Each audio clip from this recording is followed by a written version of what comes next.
اس لیے کسی صحابی نے پوچھا تھا کہ قیامت کے دن حساب کون لے گا، تو ان کو بتایا کہ اللہ تعالیٰ، تو وہ خوش ہو کر کہنے لگے کہ اگر اللہ تعالیٰ حساب لیں گے پھر تو ہم معاف کر ہی دیے جائیں گے۔ اتنے قریب نے حساب لینا ہے، اللہ اکبر۔ اللہ رب العزت بڑے کریم ہیں، اللہ اکبر۔ مگر توبہ کرنے کی کچھ شرائط ہیں، ذرا توجہ سے سن لیجیے۔ ایک تو یہ کہ انسان اپنے کیے ہوئے گناہوں پر نادم ہو۔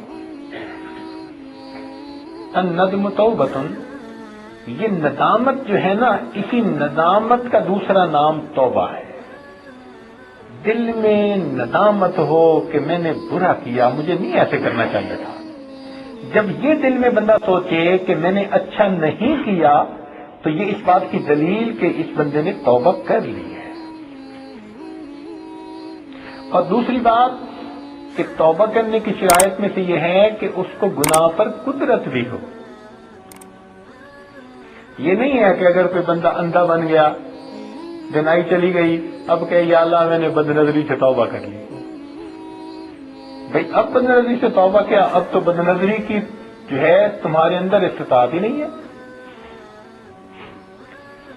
جس کو گناہ کی قدرت ہو پھر گناہ سے بچے، یہ توبہ ہوتی ہے۔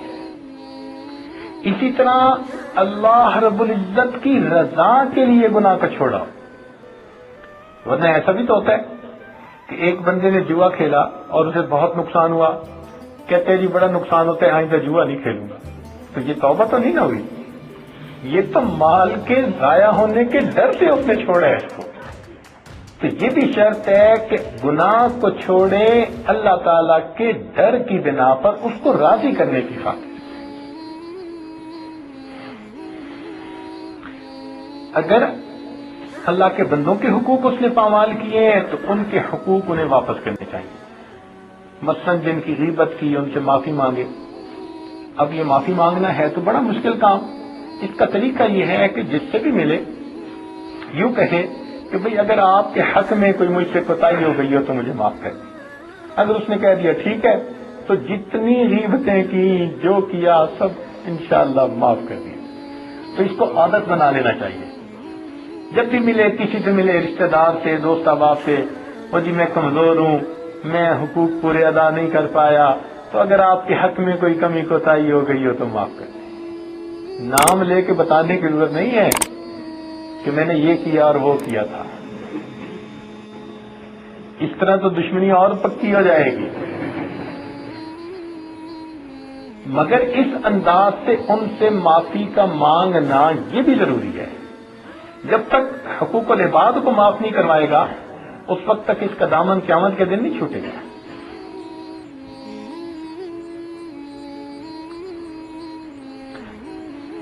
اور جب انسان توبہ کر لے تو جو گناہ پہلے اس نے کیے اسی طرح کے نیک اعمال زیادہ کرے، یعنی جیسے گناہ کرتا رہا اب اس طرح کے نیک اعمال زیادہ کرے۔ مثال کے طور پہ ایک آدمی اگر شراب پیتا تھا، اب اس نے اگر شراب سے توبہ کر لی تو وہ پیاسوں کو پانی پلائے، کیونکہ پینے والا یہ عمل ہے نا، نسبت ہے ایک۔ تو جس طرح کا گناہ تھا اسی نسبت کا کوئی نیک کام کرے تاکہ اس گناہ کا کفارہ ہو جائے۔ غیر محرم کو دیکھتا تھا، توبہ کر لی، اب اللہ تعالیٰ کے قرآن کو بیٹھ کر دیکھے، اس کو کھول کر پڑھے اور اپنی نگاہیں اللہ کے قرآن پر جمائے۔ اگر توبہ کی توفیق ہوئی اور اللہ نے اپنے گھر بلایا تو بیت اللہ شریف کو بیٹھ کر دیکھے، یہ ان بری نگاہوں کا بدلہ بن جائے گا۔ اللہ تعالیٰ اس کے بدلے ان گناہوں کے، ان بری نظروں کے گناہ کو پھر معاف فرما دیں گے۔ اگر بے فرض ناپاکی کی حالت میں مسجد میں داخل ہوا تھا، اب اس کا کفارہ یہ ہے کہ بھئی توبہ بھی کرے اور پھر مسجد میں اعتکاف بھی کرے، اسی نسبت کا کوئی نیک کام کرے۔ اگر مسلمانوں کو تنگ کیا تھا، قریب والوں کو، رشتہ داروں کو دکھ دیا تھا، اب ان کے ساتھ احسان کا معاملہ زیادہ کرے۔ تو جب یہ تمام اعمال کریں گے تو انشاءاللہ پچھلے گناہوں کو اللہ تعالیٰ معاف فرما دیں گے.